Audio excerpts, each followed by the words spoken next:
All right, we're back with another retro interview. Interview? Yeah, not interview. Retro review, I should say. Retro review. Yes, retro review. Interview, yes. I'm interviewing Todd, yeah. Yeah, he's interviewing me. The first, actually this is the war to settle the score. It's February 18th, 1985. And it had what, 11 matches. 11. And the first match 10 out of 10. 10 out of 10. The first one was Moondog Spot versus Rick McGraw. What do you think of the opening match? What did you think of the opening match? I thought it was, for what it was there. It was a 15-minute draw. It's two basically jobbers. It wasn't the greatest match, in my opinion. I thought it was really good. You thought it was really good? I liked it. I really enjoyed it. I thought it was better than what I thought it was going to be. It was, like you said, 15-minute draw. It was hard hitting. They battled to the outside a couple times.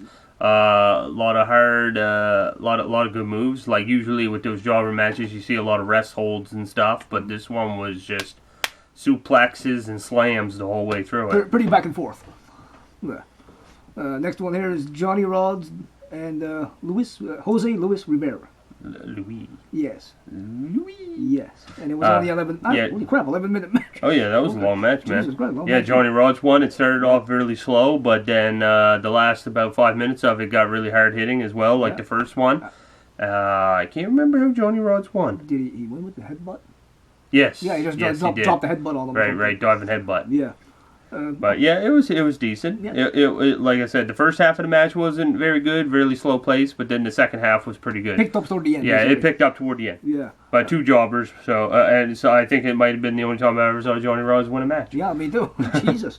Next one was Hillbilly Jim versus Rene Goulet. He just destroyed him. Yeah. He just it was just one-sided. Showcase Hillbilly Jim. Yeah, it was Hillbilly Jim debuted like a few months before that. Yeah. So it was just he came in. It says it's 7 minutes, but that's because they didn't touch each other for the first 4. and then the only time Rene Goulet even hit him is when he bit him. And that's about it. Other than that, it was just Hillbilly Jim kicking the shit out of him. Yeah, he had no offense. Next one was for the women's title. It was Wendy Richter defending against Lalani Kai. Moolah was in Richter's corner. What were your thoughts on this match, Mark? I thought it was slow. It wasn't the greatest match, but for the hype around it, I guess. Like it was Wendy Richter who beat Moolah, and then Moolah wanted somebody to try and beat Richter to get the title back. She wanted to get somebody, so she managed Lalani Kai. So at least there was a little bit story linked to it. That's what I liked. That's what I liked about it. I just you can't find a good women's match in the early '80s. My God, I'm sorry, they just weren't the greatest. But let me hit you with my thoughts on this. What's your thoughts on this? I really liked it. You really liked it? I know. I thought it was the best match. Oh. Okay. I don't know why. I just really liked the match. You really liked the match? I was sitting there the whole time. You were like, man, this match sucks. And I'm sitting there like, dude, man, I think it's really good. Oh wow. I thought it was fantastic for once, man. They were actually doing, I didn't even see a botch. I couldn't believe it. Well, they were actually doing moves and stuff. Yeah, but I didn't see a botch. Cyndi Lauper getting choked out by Fabulous Moolah. Like, they were just beating the hell out of each other during that match. No, yeah, that was probably the best women's match I've seen in the early 80s until the Jumping Bomb Angels came and actually had real matches. But yeah, I liked it. Lalani Kai won the women's title. The fans were going nuts during this match. They treated it like it was a big moment. Oh yeah, it was a big time match. Like, it was huge. Hype around it, holy shit. It was huge. I'm surprised they didn't have that on MTV too. No, like that match and the world title match. Yeah, so they had both matches on there. Yeah, because they had them from the first one. Next but, one. Yeah. I'm still talking about this match, man. Come on now. Like you said, I guess it was a better match than the ones we've seen lately. Holy shit. No, you said so. Yes. Yes. Well, holy crap. No, yeah, I really liked it. Well, yeah. Next one is David Sammartino and Moondog Rex. 12-minute match. Yeah, that was a long match, man. Yes. That was another one, like that second match, that started off super slow. Like, this one was really slow, like, chin lock for like 10 minutes. Rest holds everywhere, yes. The fans were chanting boring, and then, like, the last 5 minutes of the match, they just all of a sudden kicked into high gear and were slamming each other. Like, David Sammartino got thrown over top, or through the ropes and landed on his face on the outside and bloody nose all over the place, and, you know, it really... It looks like when as soon as they heard, 5 minutes left, boom, they kicked, like you said. They kicked same with that Johnny Rods match. Same thing. Really slow, and then all of a sudden, just bam, kicked it in, and the last 5 minutes was pretty good match. Yeah. The next one here is Nikolai Volkov and Swede Hansen. That one was just bad. That was bad match. Yeah. Obviously, and even the finish was botched. He was trying to pick him up in that and backbreaker. he just put him on the ground and then just pinned him. Yeah. And not much to talk about that match. That was terrible. It was just a 5-minute match. Yeah, that was an awful match. This one gets a good here. I like this one. I really liked Superfly Jimmy Snuka versus Bob Orton. Yeah, I like that match. That one, second best match on the card. Great match. Yeah. And this is where Bob Orton obviously gets his arm injured and gets he went in, hit his arm against the ring post when he was going in for a tackle. Right. It was a good and like how they usually hit their shoulder, but he had his arm in the way, so he cracked his arm against it. Yeah. And then Superfly right after that did a slingshot sunset flip and got the 3 count on him. Good match, like you said. Yeah. How long was that one? That one was 9:59. Yeah. Still great for a less than 10-minute match. Great pacing to the match. It was a good match. Yeah. Next one here is Paul Orndorff and Tony Atlas, and this was like a 6-minute match. Yeah. That was all right. It was all right. Like nothing spectacular, but nothing to write home about. But, no, nothing bad. No. Nothing great. No. Just kind of there. Yeah. Paul Orndorff just debuted the year before in January, so he'd only been there for 13 months. Tony Atlas was on his way out.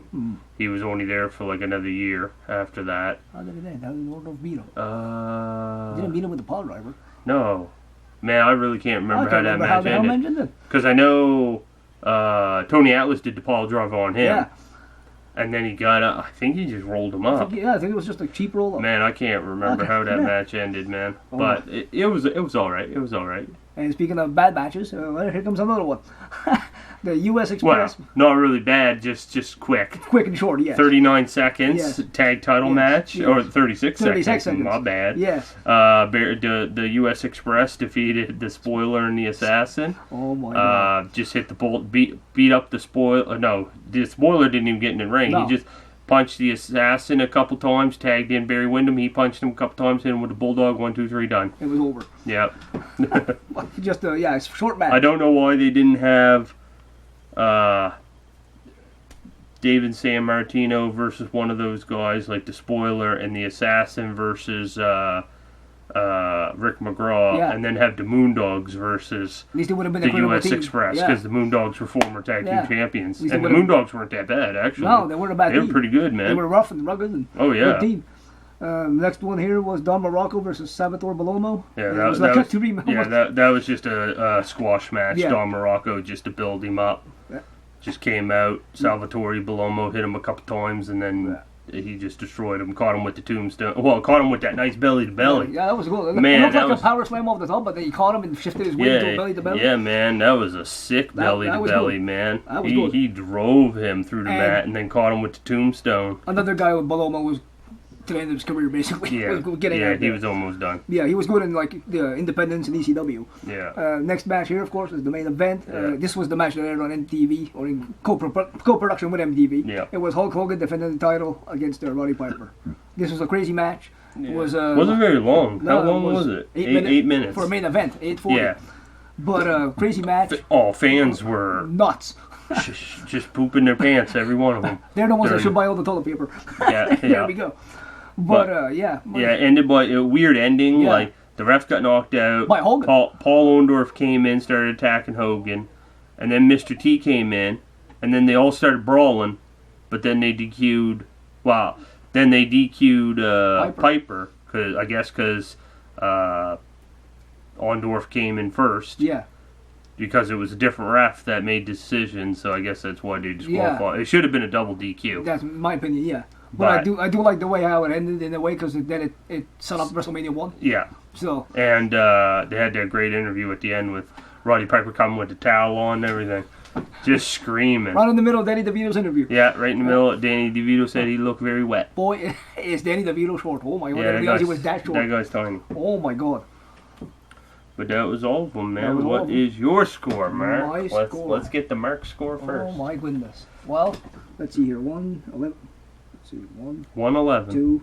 111 out of 10 he's giving 3, it. 4. Let's see. 5, 6.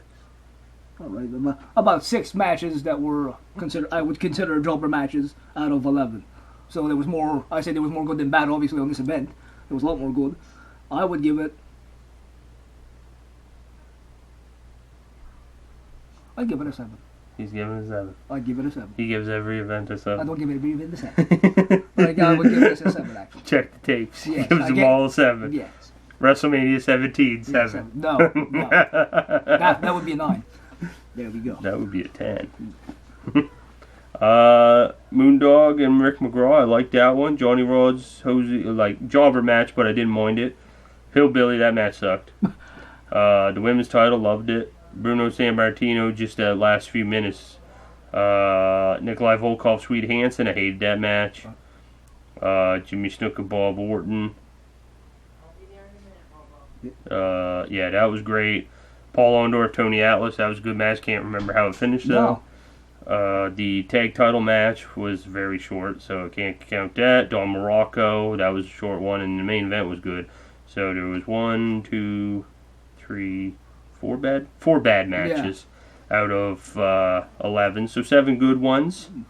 Well, unlike the showdown that Shay, like he was saying, those were like actually bad. Like here, there was really not really. Yeah, too many stinkers. Like, no, the only stinker stink. Like there was those couple quick ones at the end, the tag title match and Don Morocco. Yeah. But those were meant to show off. Like that one shouldn't have been for the tag titles. No. That was kind of stupid. Yes, that was. And the Don Morocco, that was the match right before the main event, so it was kind of calm the crowd down and just to show off Don Morocco. Good placement on the card though. They did it right. Yeah.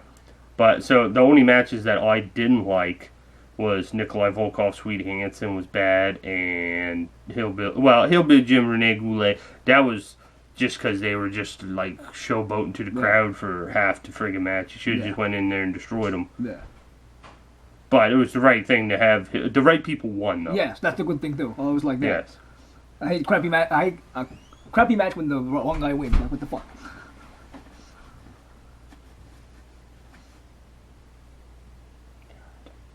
You get a higher score? Well, I'm thinking a 7, but I don't want to give it a 7. Oh my god. Well, that's why I said a 7. I don't want to give it the same score you gave it. Well, find an extra half a point or a point. Another half a point. No, I'll give it a 7. That's all I can do, man. Well, I don't want to give it worse than that because I enjoyed it. It definitely wasn't worse than that. Like, it was better than Showdown of Shay. Oh, yeah. That one was too many jobber match. There wasn't a lot of good in that one. No. Like this one had more good than bad. I had to be hard on that one. This one had the hype around it. Yes, it had more good than bad, and it was more famous than Showdown of Shay. Like I said, there was only like two bad matches on that one. And like you said, the short title match, Like, yeah, but it wasn't like horrible. No. Like that tag title match, the fans were going crazy. Oh yeah, the fans were still in there. When they won in 36 seconds, the fans almost jumped the guardrail. They were so excited. And don't know if it actually was supposed to be that short, or if he actually legitimately knocked them out on the bulldog and they just couldn't get up. Well, no, because that was his finisher. Oh, that was his. Oh yeah, I thought he had the superplex. He had that and the superplex. He had both. Oh, okay.